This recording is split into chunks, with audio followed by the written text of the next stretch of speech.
we're joined by our regular guest from the land of the free and the home of the brave, Ed Blakely. There's a bit of a wrap what's going on in US news and current affairs this week. This week, the Mueller report, we're 1 week on, but we can't spend too much time on that one because there's so much to get through, including, the Sri Lanka attacks, very, very sad case, the latest on North Korea and Joe Biden entering the 2020 presidential race. Ed joins us on the line now. Ed, good morning. Good morning. Another beautiful day. Absolutely. Look, the Mueller reports, 1 week on from the Mueller report release. Where are we at? Well, we're the same place as the day it was released. Everyone's arguing over what it says. It's a bit like the Bible. We have different interpretations depending on what religion you're in. And those people who literally say he's guilty, and those people who have a broad interpretation of it say, well, he might have been guilty, but there was no crime, so he's not guilty.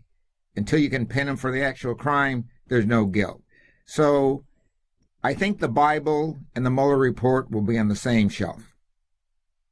Last week you said you hope Democrats don't spend a lot of time on this one. Impeachment definitely seems to be off the table, and it's not a vote winner. But I do worry about the precedent Trump has said in terms of the line the president is just now allowed to cross.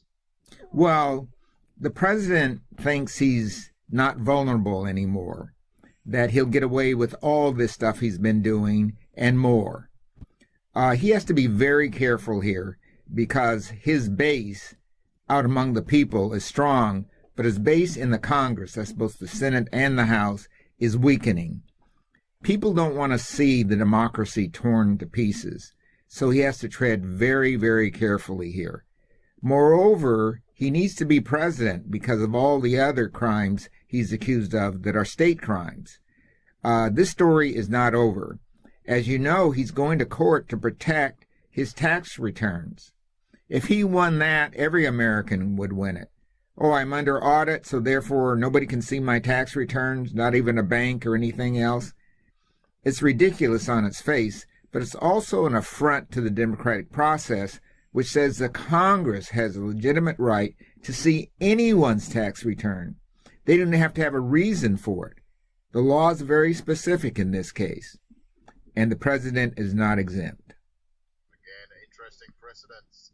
In the news this week, the Sri Lanka attacks, death toll over 350, Islamic State claiming responsibility, which would make it one of the worst attacks carried out by the group outside Iraq and Syria, and a sign that they are far from over with. What do you make of it?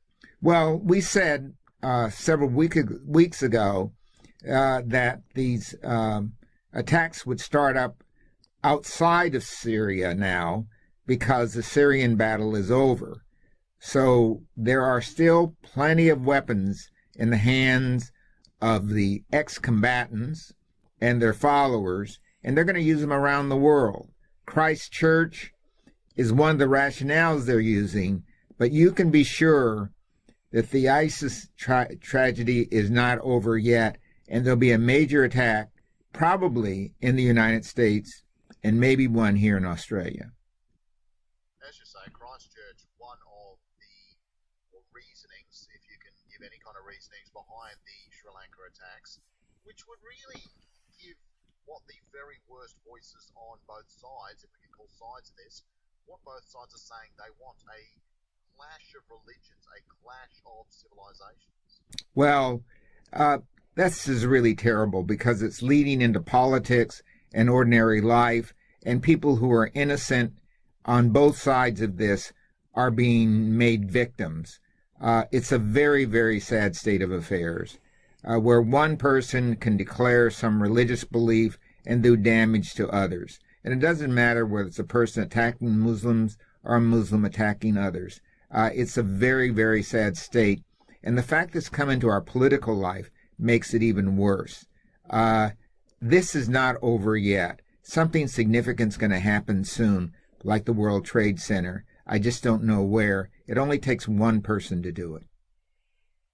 North Korea, a win for Vladimir Putin, it would seem, after Trump couldn't close a deal with Kim Jong-un earlier this year. Putin has been courting the North Korean leader, it would seem, in Vladivostok? Well, it's quite the reverse. North Korean leader has been courting Putin. He's always wanted to go to Russia, and he feels that the Russians were, of course, his early allies during the Korean War, and that alliance started falling apart under Gorbachev, and he wants to reestablish it. What the Russians can get out of this is uncertain. They are among the people who are imposing sanctions, and there's no indication that they're going to withdraw those sanctions. So it's not clear what we're going to get out of this. The Russians want him to get his nuclear stuff under control. Maybe not denuclearize, but certainly make sure no missiles are going to go off that might even hit parts of Russia. So it's a dicey game for Putin.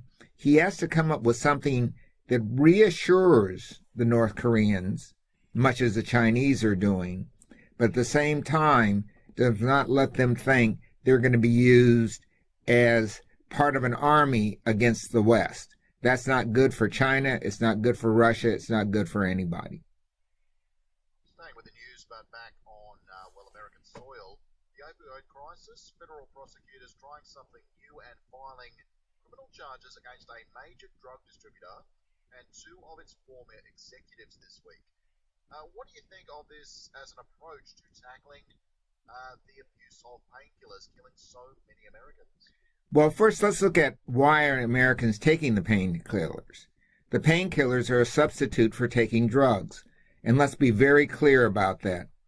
There are a lot of Americans who are deeply depressed because they've lost hope in the American dream, and they're substituting these painkillers for finding other ways to feel good. It's a shame. People will find other ways to get at these opioids. They'll make them at home, whatever. We're not fighting the real problem here. There's a deeper psychological problem that's ailing the American spirit. And racism and so forth, all these counterattacks, blacks and whites and Muslims and Christians and so forth, make it even more depressing.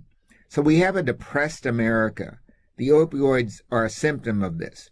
I'm glad this action was taken, though. It means the easy target of getting this may be behind us. But this game is far from over. And it's the economy, stupid. This week, the stock market hitting record highs, something Donald Trump is quick to take credit for. Ed, what's happening? Well, the stock market is going higher primarily because he stopped fooling around with trade. Trade was depressing the market, and the markets have loosened. The United States is still a very big trading nation, including manufactured products. But these products are increasingly being manufactured by robots or companies that own the manufacturing process in Mexico or in Canada or somewhere else, and the stocks are traded on the New York Stock Exchange for these companies. Moreover, the tech boom is booming bigger, particularly in our space, in the media. A lot of new apps have come out even recently that are really quite effective and useful. So I think the American economy is finding new feet, but it's leaving a lot of people out, and those people are turning to the opioids. Veering back into politics, in spite of the stock market success in some extraordinary years, Republican Rep. Andy McKean from Iowa, been a Republican for a long time, but has announced that he would become a Democrat, warning that Republicans would soon pay a heavy price for their support of Trump. What do you make of this? Well, Trump's polls are at the lowest they've been since Charlottesville. And they have reached the Charlottesville level, and they're still sinking. He thought he'd get a big bump from the Mueller report. He didn't. And the reason he didn't is the report points out that he tried to do everything he could to subvert justice. He was an obstructing justice. Moreover, his people were doing the kinds of things that we all suspected. So he doesn't get free from this. People say, you're a scoundrel. I don't want any more of this. I want somebody clean. And that's why, just yesterday, Joe Biden step forward. Yeah, exactly what we were getting to next. The man you've been calling the Democratic frontrunner long before he admitted he was entering the race, Joe Biden, officially stepping in. What do you make of this timing?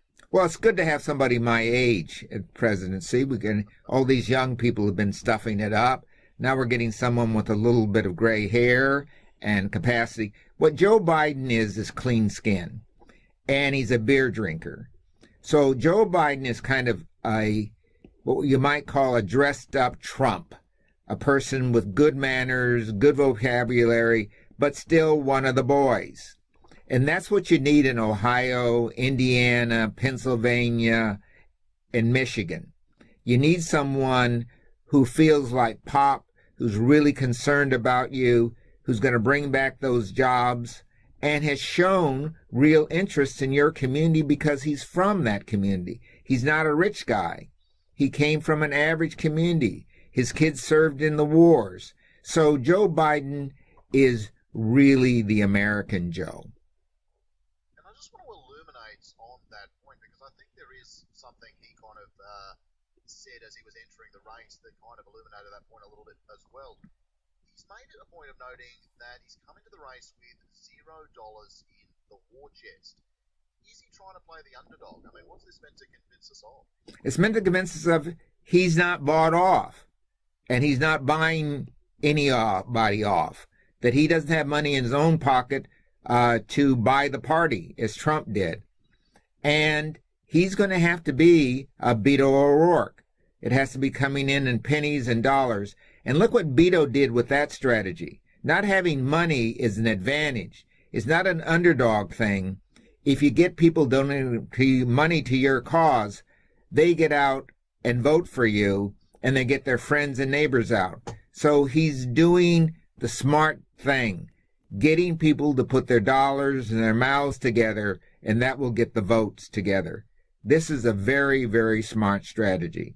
Beto did it well.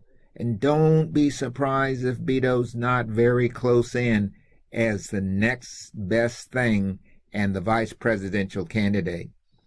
And I think Kamala Harris, if she'd keep her mouth shut, still has a chance.